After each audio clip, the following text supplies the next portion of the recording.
Naging reyna si Esther. Ikalawang kabanata. Nang mawala na ang galit ni Haring Ahasuerus, naalala niya si Vasti at ang ginawa nito, at ang kautusan na nilagdaan niya laban dito. Sinabi ng mga pinunong naglilingkod sa kanya, "Mahal na hari, bakit po hindi kayo maghanap ng magagandang dalagang birhen?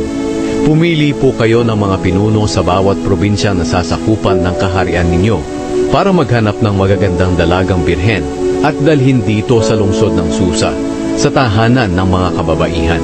Ipaasikaso ninyo sila kay Hegai na isa sa mga pinuno ninyong mataas ang katungkulan, na nangangalaga sa tahanan ng mga kababaihan.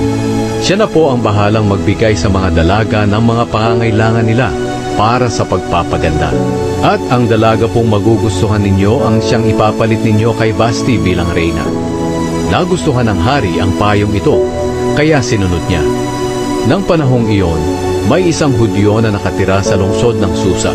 Ang pangalan niya ay Mordecai, na anak ni Jair, na apo ni Shimei na anak ni Kish, na kabilang sa lahi ni Benjamin. Isa siya sa mga bihag ni Haring Nebuchadnezzar na dinala sa Babylonia mula sa Jerusalem, kasama ni Haring Jehoiakim ng Huda. Si Mordecai ay may pinsang dalaga. Nang ito'y maulila, inalagaan niya ito, pinalaki at itinuring na parang sarili niyang anak. Ang pangalan niya ay Hadasa, na tinatawag ding Esther. Maganda si Esther at maganda rin ang hugis ng katawan nito. Nang maihayag ang utos ng hari, maraming dalaga ang dinala sa palasyo ng hari roon sa Susa. Ang isa sa kanila ay si Esther. Ipinaasikaso sila kay Hegai dahil ito nga ang nangangasiwa sa mga babaeng dinadala roon. Tuwang-tuwa si Hegai kay Esther, kaya mabuti ang pakikitungo niya rito. Binigyan niya agad ng pagkain si Esther at ng mga kailangan nito sa pagpapaganda. Ipinili niya ito ng pinakamagandang kwarto at binigyan ng 7 katulong na babae. Hindi sinabi ni Esther na isa siyang Hudyo, dahil pinagbilinan siya ni Mordecai na huwag itong sasabihin. Araw-araw namang dumaraan si Mordecai malapit sa bakuran ng bahay na tinitirhan ng mga dalaga para malaman ang kalagayan ni Esther at kung ano na ang mga nangyayari sa kanya. Bago humarap ang isang babae sa hari, kinakailangang matapos niya ang 1 taon ng pagpapaganda.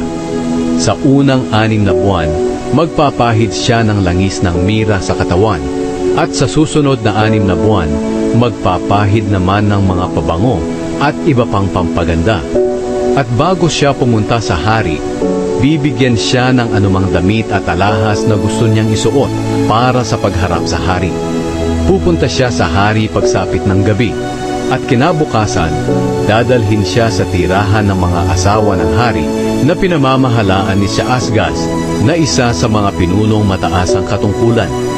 Siya ang namamahala sa mga asawa ng hari. Walang sino man sa kanila ang makakabalik sa hari, maliban lang kung magustuhan siya at ipatawag ng hari.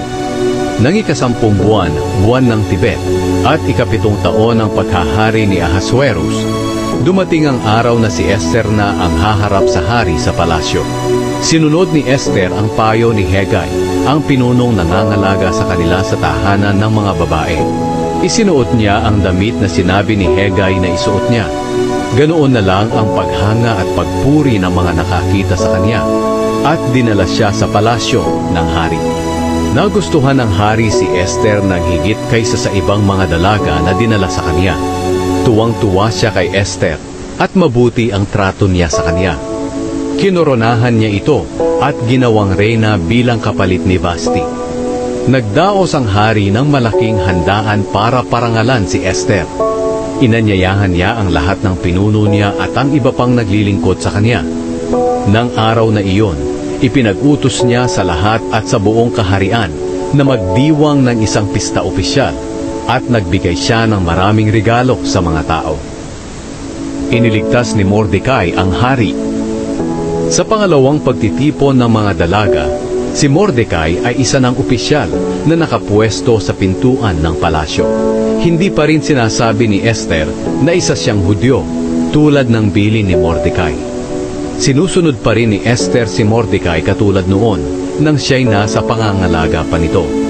Nang panahong si Mordecai ay isa ng opisyal na nakapwesto sa pintuan ng palasyo, may dalawang pinuno ng hari na ang mga pangalan ay Bigtana at Teres. Sila ang mga gwardya ng pintuan ng kwarto ng hari. Galit sila kay Haring Ahasuerus at nagplano silang patayin ito. Pero nalaman ni Mordecai ang planong ito, kaya sinabi niya ito kay Reyna Esther.